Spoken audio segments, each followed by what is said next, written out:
Queridas irmãs, queridos irmãos, como sabem, é o Evangelho segundo o Espiritismo que nos fornece os roteiros para os nossos encontros, nos assuntos que se sucedem, para que nós meditemos sobre eles. E uma das coisas mais belas que Jesus e que a doutrina espírita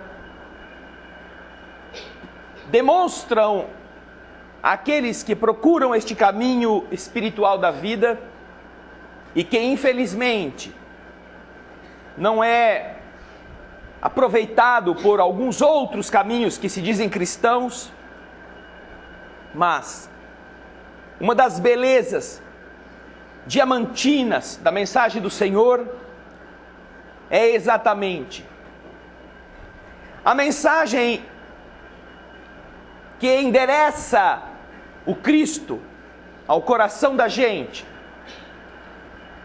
e que não se vale nem do nosso medo, nem do nosso arrependimento, nem da nossa culpa, para fazer com que as coisas sejam diferentes, ou para obter recursos como se fossem estes recursos o objetivo da mensagem cristã. A doutrina espírita, como Jesus mesmo, é o esclarecimento para quem desejar de que não importa o que a gente tenha sido, nem importa o que a gente tenha feito,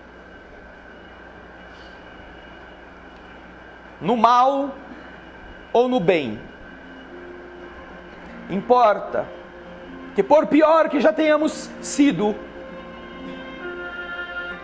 todas as ovelhas que estão nas mãos do sublime pastor estão cuidadas por ele. Não existe mensagem de esperança maior do que essa. Não existe em caminho nenhum algo que seja mais poderoso dentro de nós, dentro de você, do que a convicção de que os bandidos se salvarão, de que os devassos encontrarão amparo, de que os viciosos e os viciados se tornarão outras pessoas.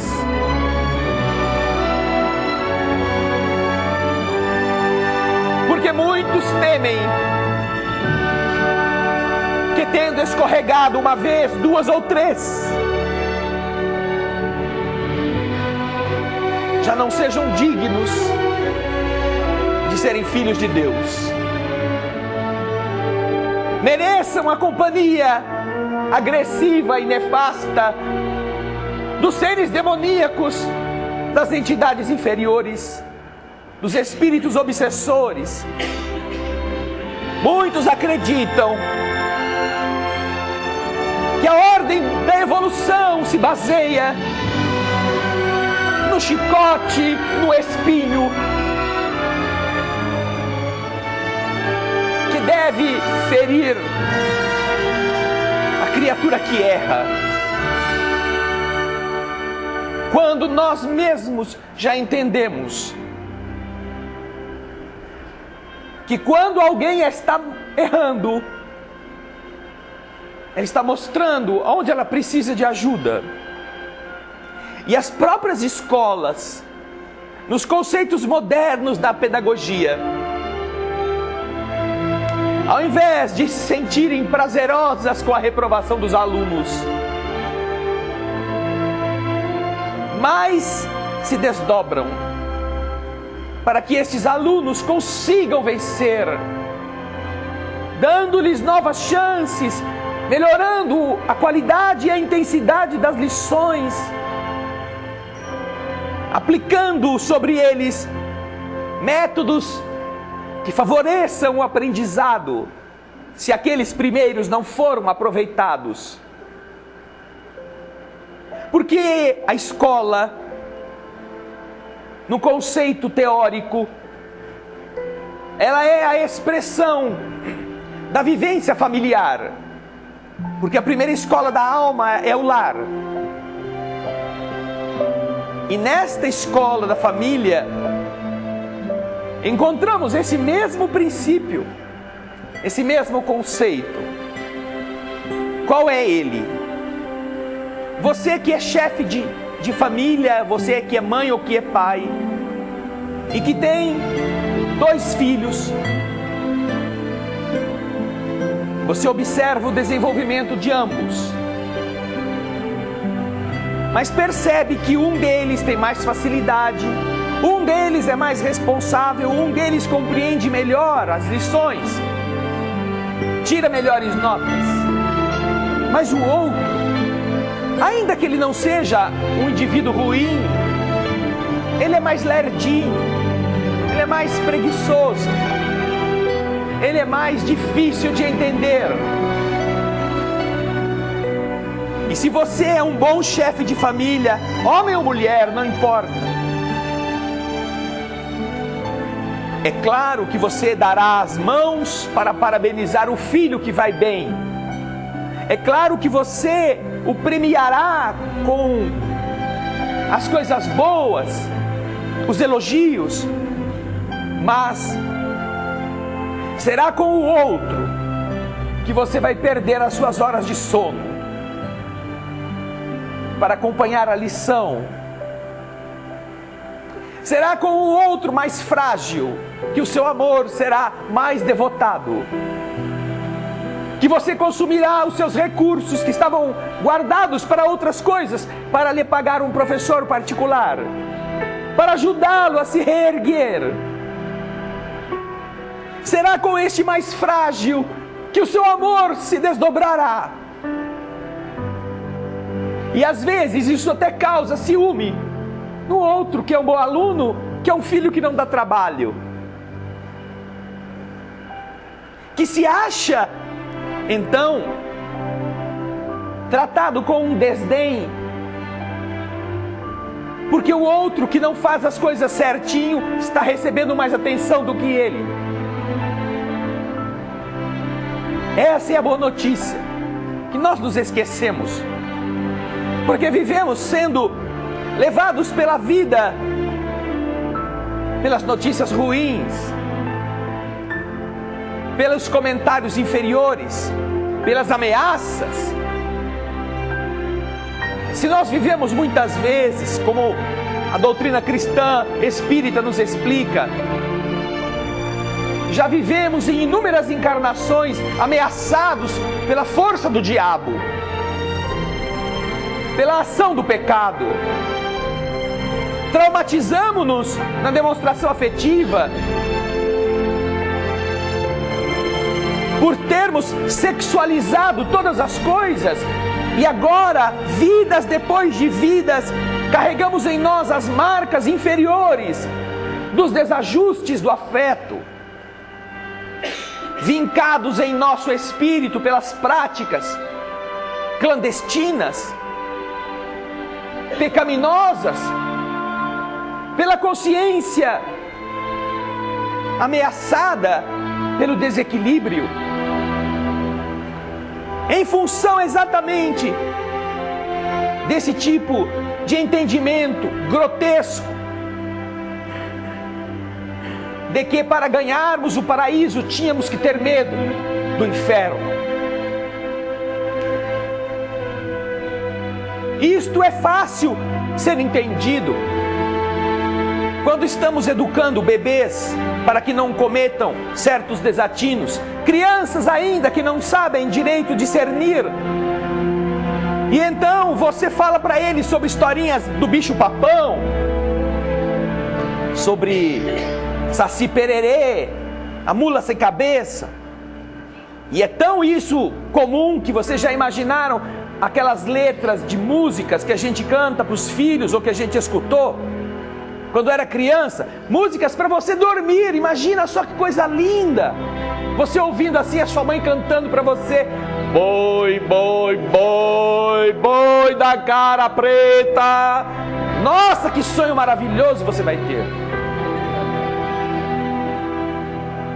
Vai ter um pesadelo com touro.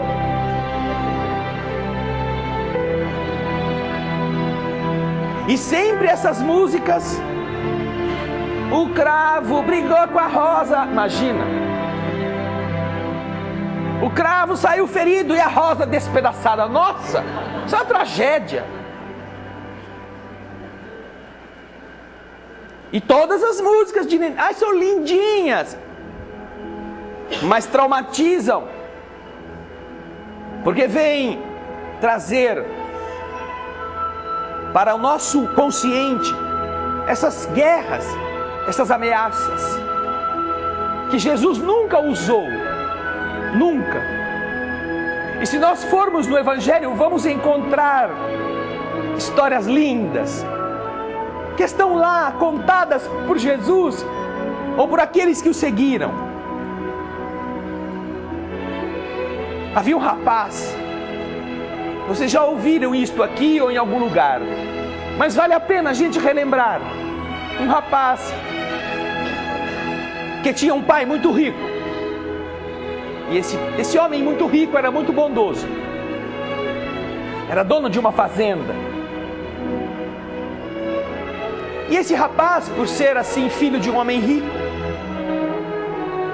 achava que a vida era aquilo que o pai lhe oferecia, sem dificuldades, vivendo das riquezas da fazenda do pai.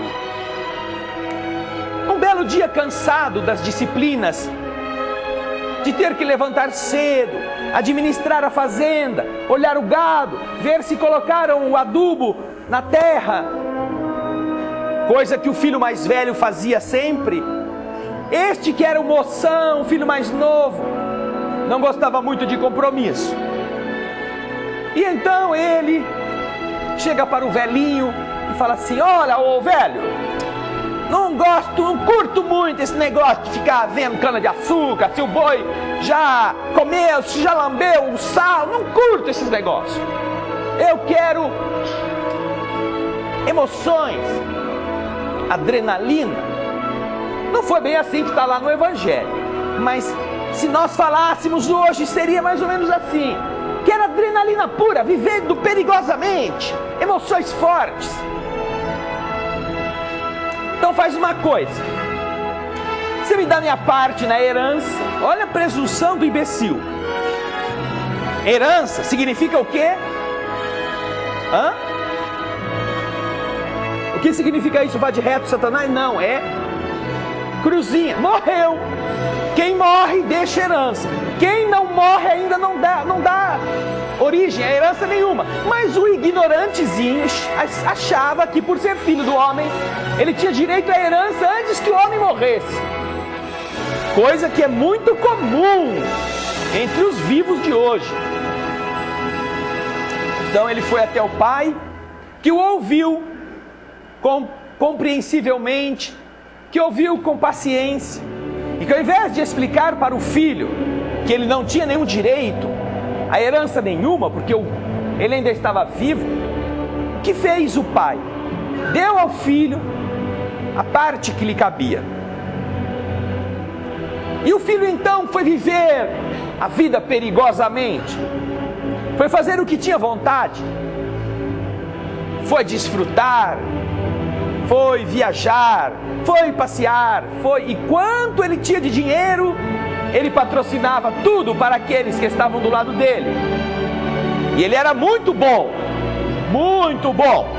porque todo mundo na terra é muito bom, desde que pague conta dos outros, desde que dê, o lanche, o refrigerante, a cerveja, o desfrute, o brinquedo para os demais que não tenham que pagar nada. Esse cara é muito bom, meu amigo. Todo mundo quer ter um amigo assim, não é? Ricão, que te leva para passear e paga tudo. E esse moço encontrou muitos amigos. E na sua carência de importância, na sua imaturidade, na sua pouca idade mental e emocional, ele achou que isto era a felicidade. Esqueceu-se dos conselhos que o pai lhe havia dado. E então, continuou sem trabalhar, já tinha a parte dele na herança, não investiu o dinheiro, apenas consumiu. E aí então, quando o dinheiro acabou, ele pôde ver que juntamente com o dinheiro que ele consumiu, o que aconteceu é que o grupo de amigos que ele tinha sumiu. Aí ele não tinha mais ninguém. Não era mais quem pagava as contas. A sua vida tinha mergulhado na fase da dificuldade. Não era mais ele o homem das festas. Não comprava as bebidas. Não comprava a carne para fazer o churrasco e convidar os outros. Quando se deram conta de que ele já não era mais o ricaço, todos os outros igualmente mundanos e superficiais foram procurar outros que fizessem a mesma coisa que aquele agora não fazia mais. E assim, esse moço ficou sozinho. Sozinho, sem amigos. Sozinho, sem recursos. Nunca tinha estudado. Não tinha aproveitado a maré favorável para se formar em alguma profissão. Não tinha se transformado num bom artesão. Não tinha aprendido a fazer nada. Mas agora precisava viver, dormir, comer, e começou a perceber que a vida lhe cobraria isso. Foi atrás dos seus amigos. E para todos aos quais recorreu, ou de todos eles recebeu a mesma resposta: o que eu tenho já é pouco para mim, vai se virar a você. Você já ouviu a história da cigarra e da formiga?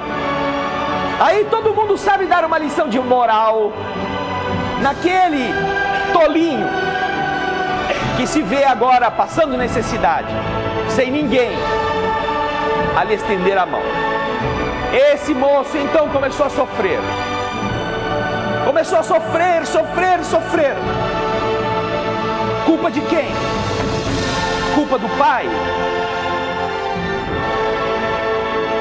Que lhe deu o que ele pedira sem ele ter o direito? Obviamente que não. Nós encontramos no Evangelho, neste capítulo que estamos comentando, capítulo 18, uma das frases que parecem incongruentes, ditas por Jesus: aquele que já possui alguma coisa ainda será acrescentado, mas haverá aquele que o pouco que tem se lhe será tirado. Como é possível que o pouco que tem ainda seja tirado?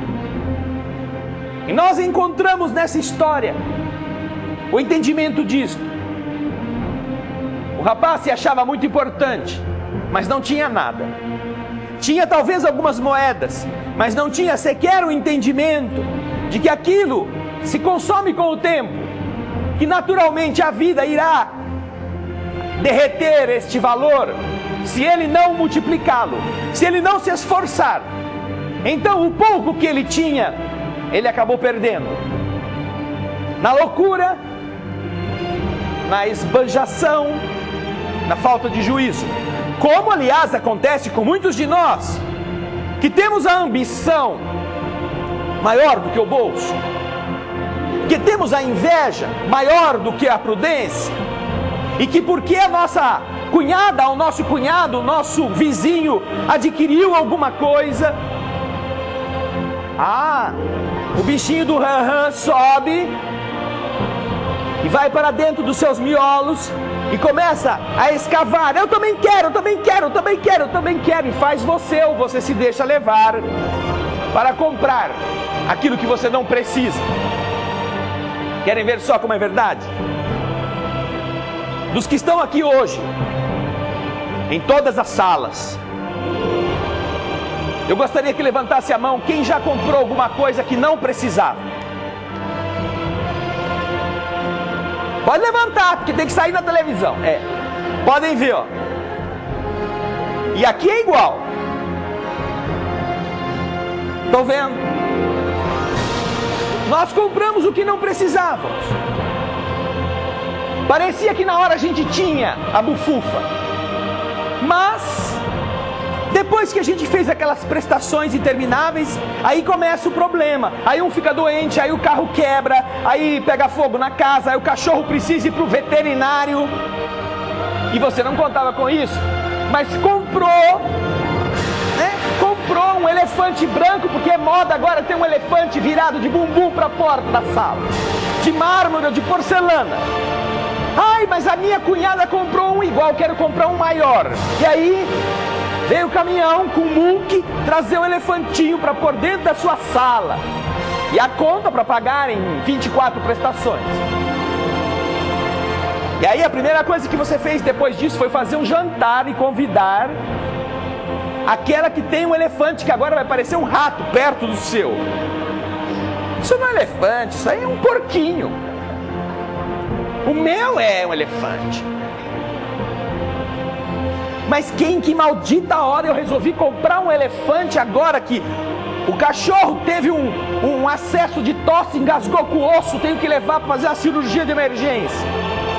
Ah não, deixa morrer o cachorro. Ai, mas agora é crime contra, né, o ser vivo. Você tem que tratar bem os animais, é verdade. Mas eu sou um animal e não me tratei bem. Meu Deus, por quê? Porque fiz raciocinando o que um bicho não faz. O cachorro come quando tem fome. O leão come e mata quando tem fome. Os passarinhos vão atrás de comida quando tem fome. Mas a gente gasta quando não precisa. E come mais até sem ter fome. E aí vai ficando que nem um elefante, né? Que nem o próprio. Vejam só, esse moço não precisava de nada disso. Esse moço da história passou por tudo isso porque quis. Esbanjou, viveu a vida, emocionalmente falando, o melhor que sentia, emoções fortes, adrenalina pura e miséria na dura, logo depois. Aí ninguém queria saber dele. E aí passou mal. Aí não tinha onde morar, porque não tinha como pagar o aluguel, foi posto na rua. Aí precisava comer e não tinha quem o ajudasse, foi pedir esmola. Aí precisava viver na rua pedindo esmola, não tinha como se banhar, foi ficando um mendigo. Não cortava o cabelo, ficava com aquele aspecto degenerado. Quanto pior ficava, menos conseguia ajuda. E então, nessa hora, ele começou a lembrar do seu pai. Não lembrava do velho enquanto estava na boa, enquanto estava tomando cerveja, bebendo com seus amigos, fazendo arruaças, se divertindo. Mas agora, ele começou a sentir saudade do pai. Um dia, andando pela periferia daquele lugar onde ele estava vivendo, ele se deparou com uma pocilga, um chiqueiro de porcos. E ele via os porcos que se atiravam às lavagens azedas e comiam assim com avidez. E ele, que morria de fome, pulou no chiqueiro e disputou com os porcos os restos de comida para ter algo para comer. Coisa que todos os dias acontece nos lixões das cidades, em que pessoas vão lá tentar salvar dos urubus e das ratazanas saquinhos de comida que as pessoas jogaram no lixo, carnes semi-apodrecidas, para levarem para casa. E esse moço, depois que conseguiu saciar um pouco a fome com aquele conjunto azedo de lixo que os porcos comiam.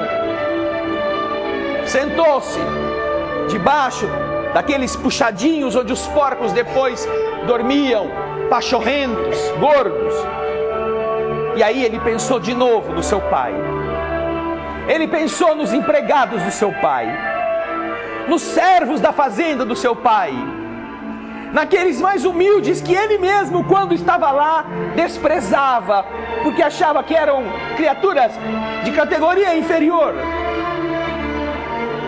E ele disse para si mesmo: eu estou aqui, numa pocilga, brigando com os porcos e leitões, um espaço no coxo, sujo, quase um animal. Mas eu me lembro que os empregados do meu pai tinham uma casinha para viver. Comiam do que a fazenda produzia. Trabalhavam, mas tinham uma vida de gente, uma vida decente. E então ele sonhou com a possibilidade de se acercar do seu pai novamente. Mas estava muito arrependido do que havia feito. Estava muito abatido pelo seu erro, envergonhado pela sua prepotência, pela sua imaturidade, pela sua arrogância mesmo. Então ele cogitou de voltar para a casa do seu pai e pedir humildemente que o pai o aceitasse como um servo, não mais como filho. A única pessoa neste mundo que vai me aceitar para que eu possa ter um emprego decente e um lugar para dormir que seja melhor do que um chiqueiro de porco vai ser meu pai. Mas eu não posso pedir que ele me dê as coisas que antes eu tinha, que eu joguei fora, que eu não quis saber. Vou pedir para meu pai me aceitar como um escravo, como um empregado. E assim o moço fez. Emagrecido, sujo, cabeludo e barbudo, com as unhas todas negras, como se fosse um bicho, ele voltou até a fazenda do seu pai. Chegou na porteira e viu aquela fazenda verdejante, viu as casinhas caiadas ao longe, os trabalhadores tratando da terra, os seus filhos correndo, brincando com os animais. E lá longe viu a casa que um dia fora dele. Não demorou muito. O antigo capataz da fazenda se acerca da entrada principal. O mendigo pergunta se o senhor fulano de tal, o dono, ainda estava vivo. E o capataz responde: sim, ele está trabalhando. Será que eu podia falar com ele? O capataz não sabia quem era o moço, nem o moço se revelou ao capataz. Mas o capataz reconheceu aquela voz. Já fazia algum tempo, alguns anos, mas aquela voz não era estranha. O capataz então pediu para o rapaz ficar ali, que ele voltaria. Foi até a sede da fazenda e falou com o dono: senhor, tem um pobre lá em cima querendo falar com o senhor. Veja o que ele quer, eu estou ocupado. Se for comida, dê-lhe comida. Se for alguma outra coisa, procure atender no que ele precisa. Mas senhor, eu acho que seria bom o senhor vir pessoalmente. Mas se é um caso assim, sem muita importância, você dá conta, falou o fazendeiro. E o capataz, com os olhos brilhantes, lhe revelou: senhor, eu acho que aquele moço que está lá é o filho que foi embora. E então o coração do homem se encheu de esperança. Não se encheu de raiva. Você tem certeza? Ah, Senhor, não tenho certeza, mas a voz me parece ser a do seu filho. Vamos lá então. E foi o homem deixar o seu gabinete e ir até a cerca. E ali ele encontrou o filho que tinha partido anos antes, transformado num mendigo, sujo, alquebrado, vencido. O moço não precisava falar nada. A dor, a vergonha, a falta de coragem de levantar o rosto mostravam que ele havia entendido os conselhos que seu pai lhe havia dado a vida inteira e ele nunca tinha aprendido. Então o homem dirige-se a ele e lhe diz: quem é você? E o rapaz: Senhor, eu estou aqui porque um dia eu fui seu filho.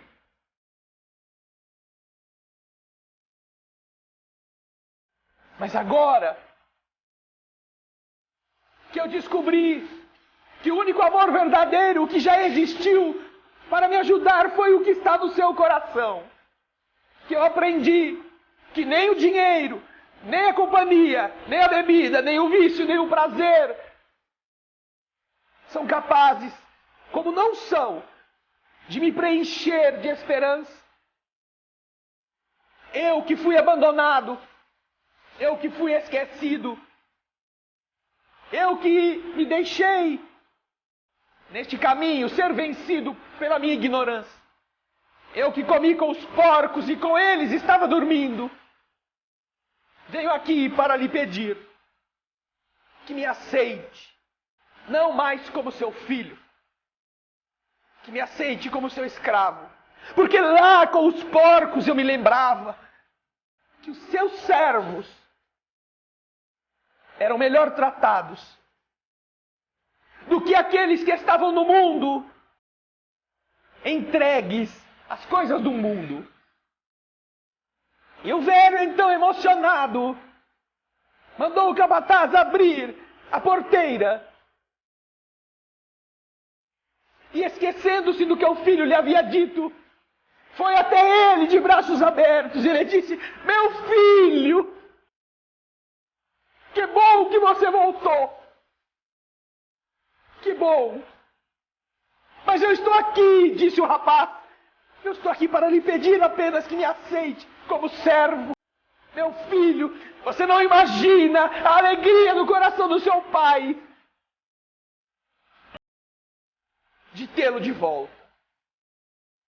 Não importa. Não importa o que tenha acontecido. Você sempre será meu filho. E então o homem, o dono da fazenda, retira um anel que tinha no dedo. E pegando aquela mão esquálida, aquelas unhas sujas, aquelas unhas ainda próprias dos porcos, coloca o seu anel no dedo do filho. Ele diz: entre nós agora existe uma aliança indestrutível. Homem, ordena ao capataz, suspenda o serviço, mande matar um boi, nós vamos fazer uma festa, porque aquele que estava perdido foi encontrado, porque aquele que tinha ido embora voltou, porque é meu filho e está comigo. Ah, queridas irmãs, quem conta uma história desta, colocando a gente como filho rebelde e ignorante,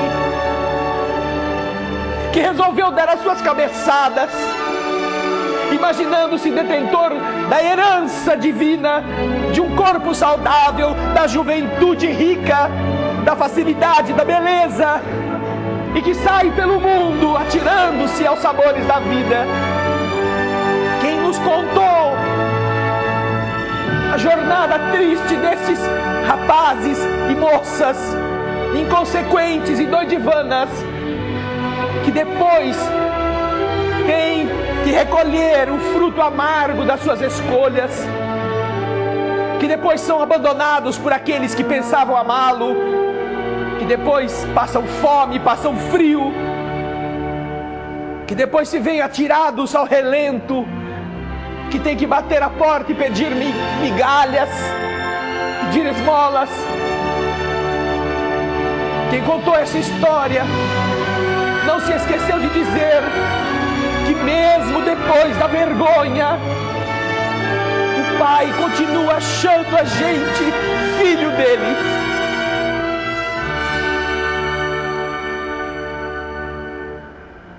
E que não será de vergonha, não será de censura, não será de crítica a palavra que o Pai vai dar para o filho que volta à porta da fazenda, pedindo ao Pai que tenha compaixão dele, da sua ignorância, mas que o aceite apenas como um escravo, que não lhe pague salário, que não lhe dê nada além da casa para morar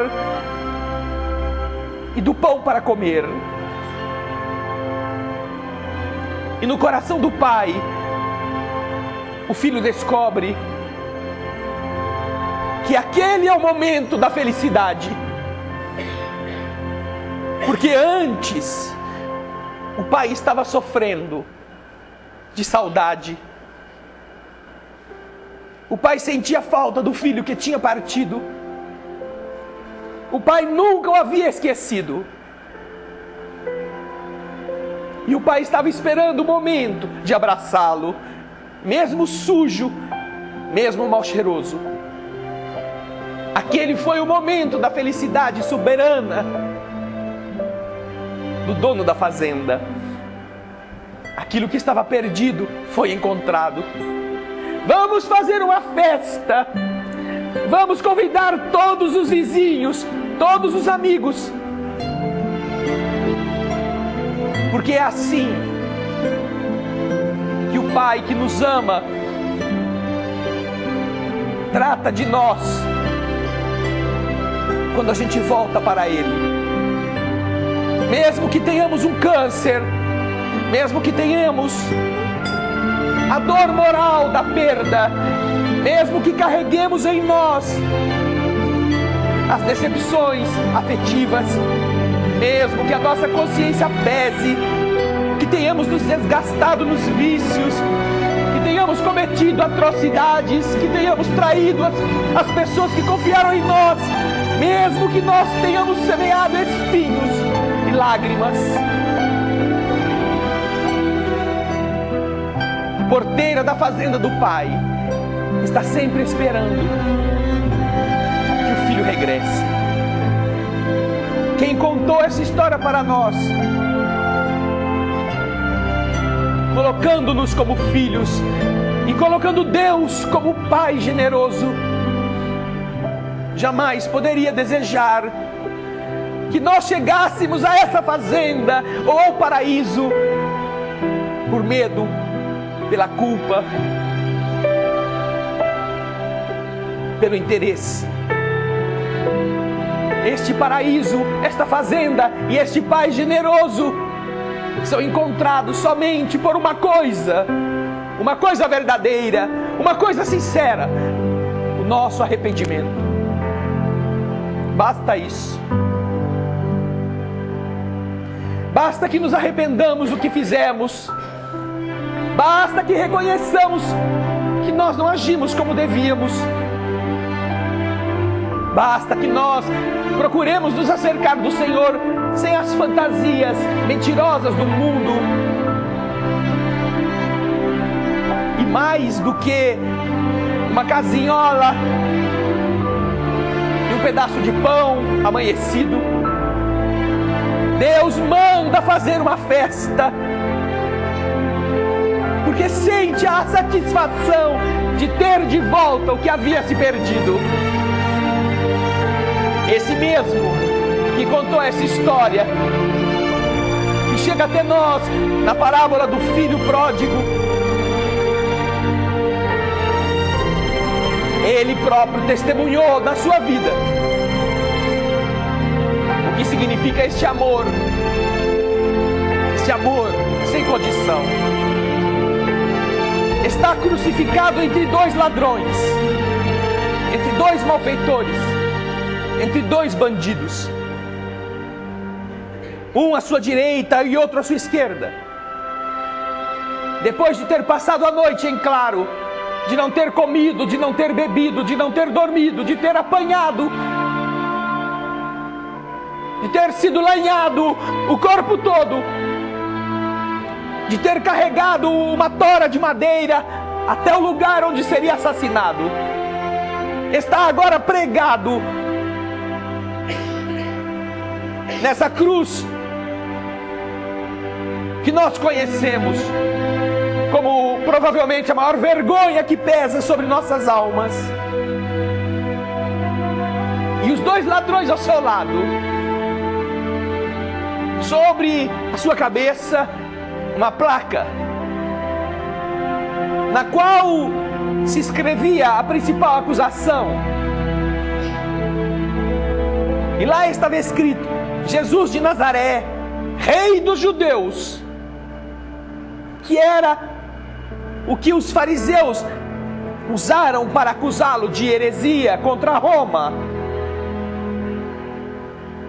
de ameaça contra o Estado por se dizer rei. E então, o primeiro ladrão encontra força para dizer: você não é rei, você não é poderoso, você não diz que é filho do Altíssimo, então ordena para que os teus exércitos venham e te tirem daqui. Salva-te a ti mesmo, homem poderoso. Fala o alucinado, o desesperado ladrão que também está crucificado. Para este, infelizmente, não há palavra, porque na sua insânia não está aberto a nada, nem a reconhecer que ele merece ser crucificado. Mas ouvindo isto, ouvindo essas falas assim arrogantes, o que estava à esquerda, Dimas, com todo o esforço que exigia falar, estando preso à cruz, como eles estavam, grita: cala-te, homem! Dirigindo-se ao outro: nós estamos aqui porque nós somos ladrões, nós merecemos, mas este que está aí é inocente. Cala-te. Dimas reconhece suas culpas, não se revolta contra os seus erros, nem contra a justiça romana que o prende até a morte.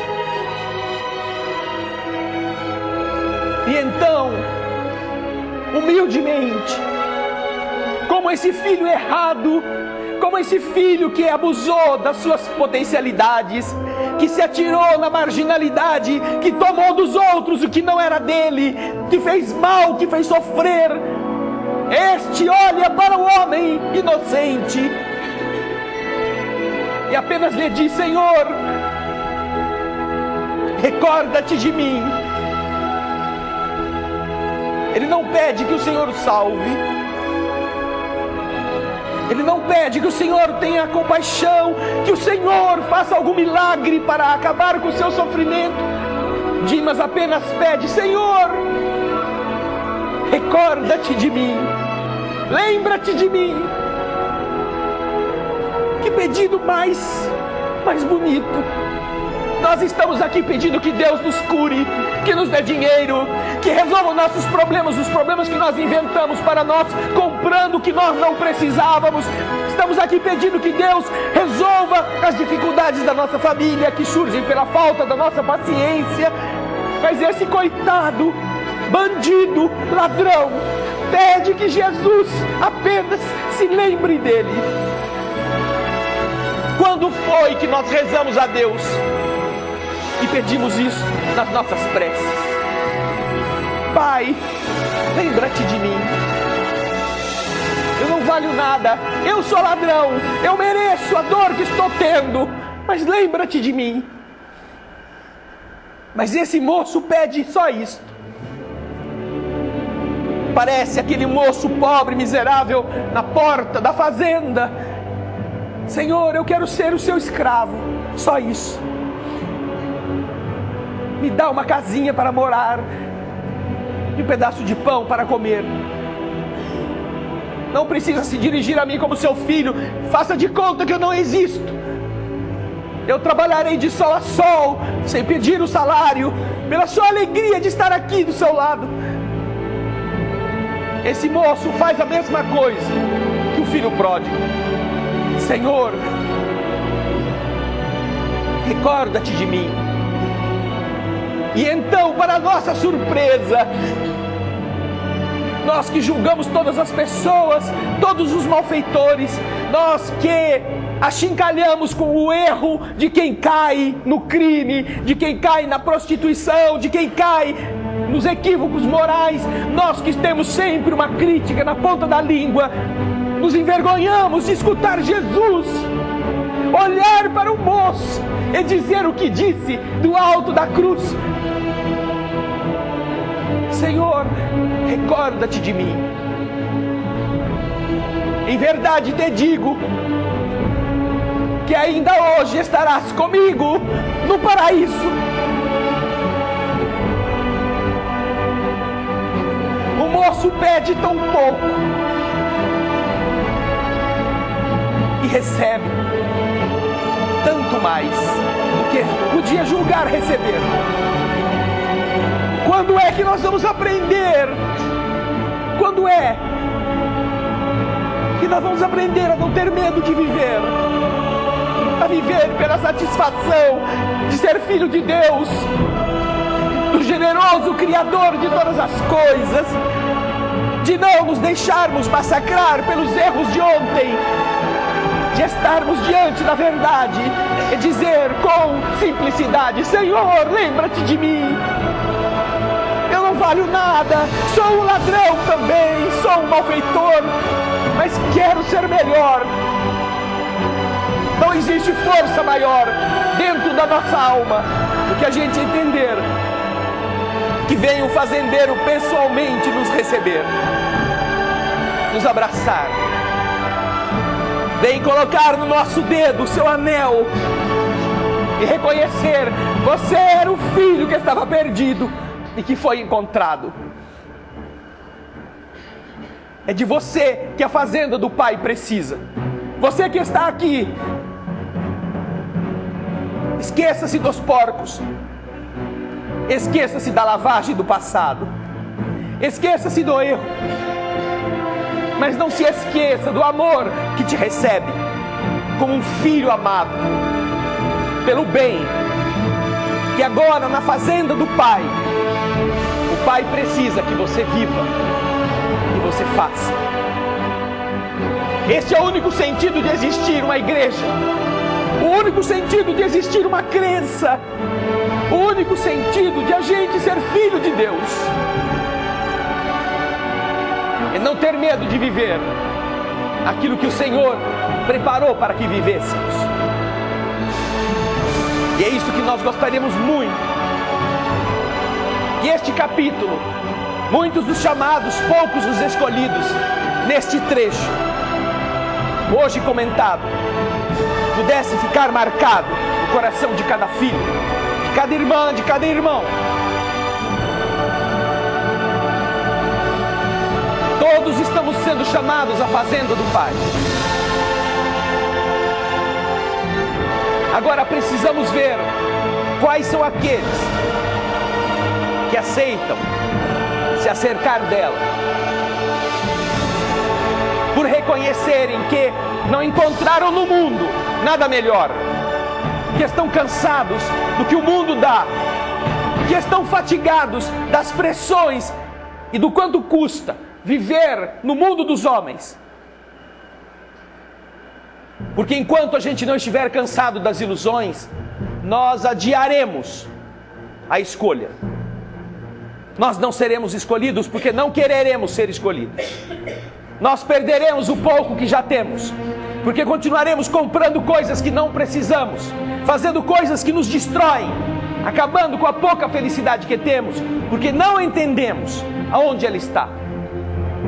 Procuramos sempre aonde ela nunca estaria. Pensem na fazenda de Deus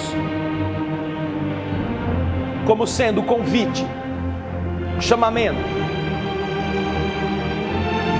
E coloquem-se hoje, amanhã, na posição que acharem mais conveniente. Mas não se esqueçam de que o Cristo, o Evangelho do Senhor e a doutrina espírita, em momento algum, se valerão das culpas que cada um tenha na alma para explorar aquilo que você tem guardado no seu bolso. O reino de Deus não depende do que nós temos no bolso, não depende do que nós temos nas nossas casas. O reino de Deus depende do que nós temos aqui dentro, no coração de cada um. Quando entrarem na sala de paz, como filhos que chegam à porta da fazenda, lembrem-se daquele que está esperando nas paredes, com um olhar compassivo, com um olhar fraterno, com um olhar contente, esperando que a gente dê mais depressa essa alegria para o Pai, voltando para casa. Não importa de onde a gente veio, importa para onde a gente vai. Não importa o que a gente já fez, importa o que a gente vai fazer. Muita paz.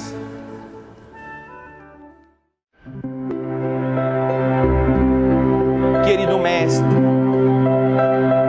que satisfação existe dentro de nosso coração, quando apesar das dificuldades da terra, das agonias, das dores, das inúmeras fantasias, dos desamores, nós nos reunimos com corações idealistas, com almas generosas, que deixaram suas casas, nas quais poderiam estar descansando,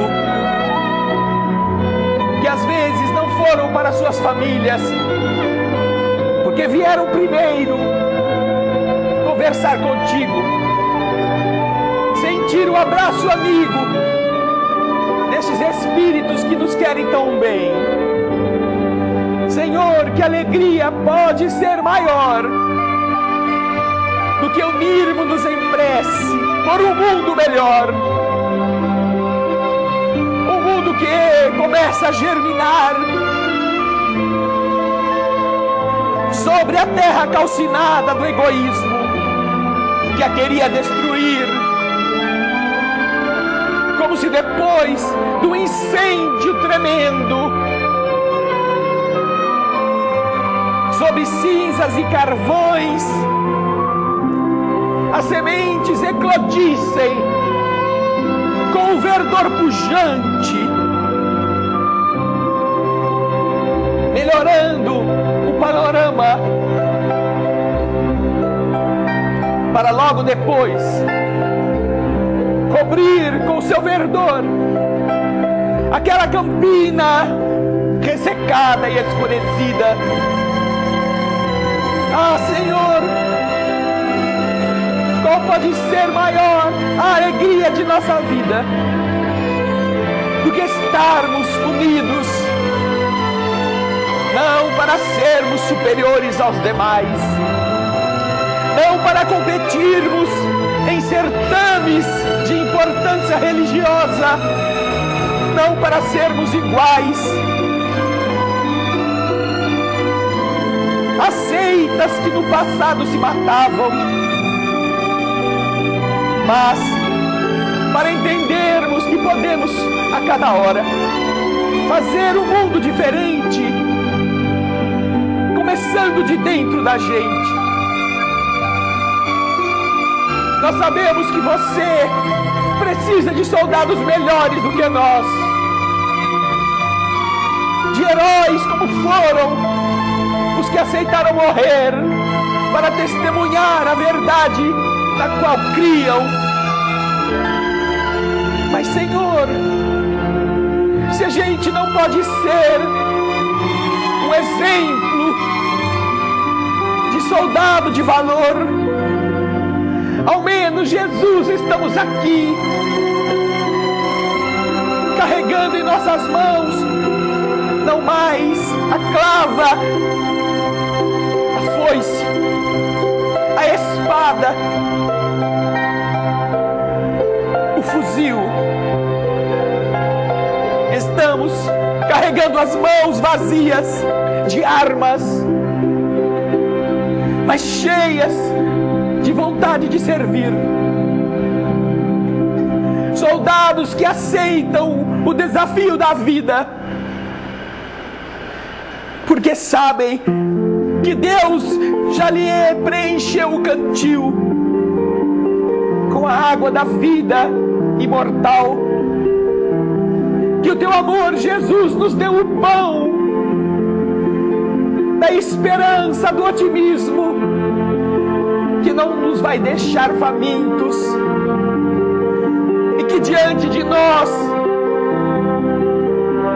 a relva consumida pela chama está esperando debaixo da terra o nosso esforço de regar a superfície com o nosso suor, com a nossa lágrima, mas com a certeza de que aquilo que está corroído, destruído, calcinado, será modificado, que flores crescerão, que tornarão as pedras esquecidas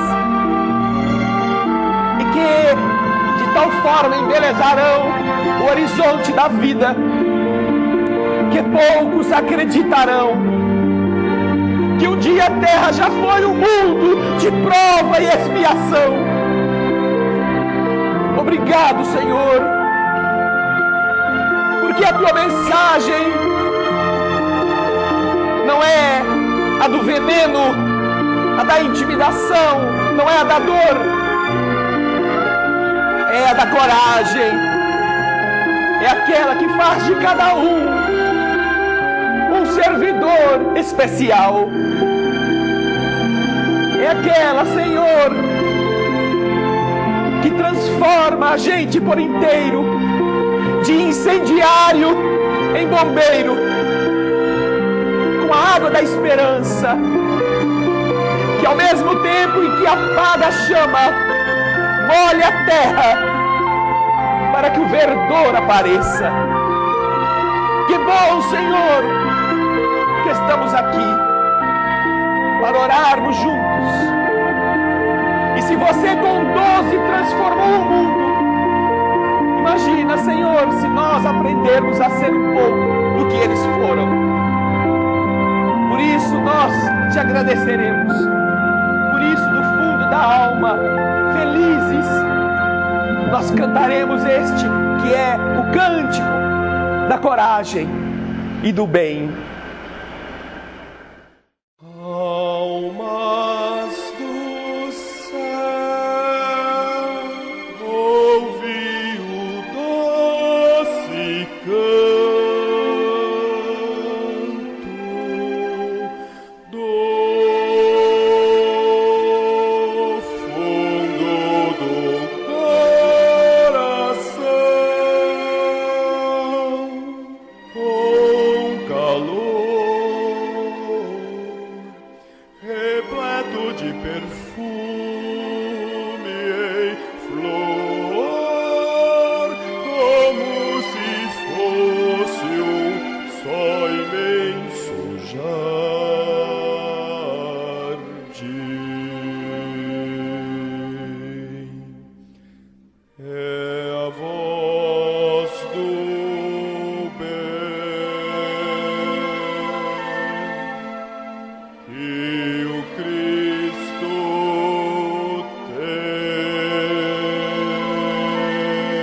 descer.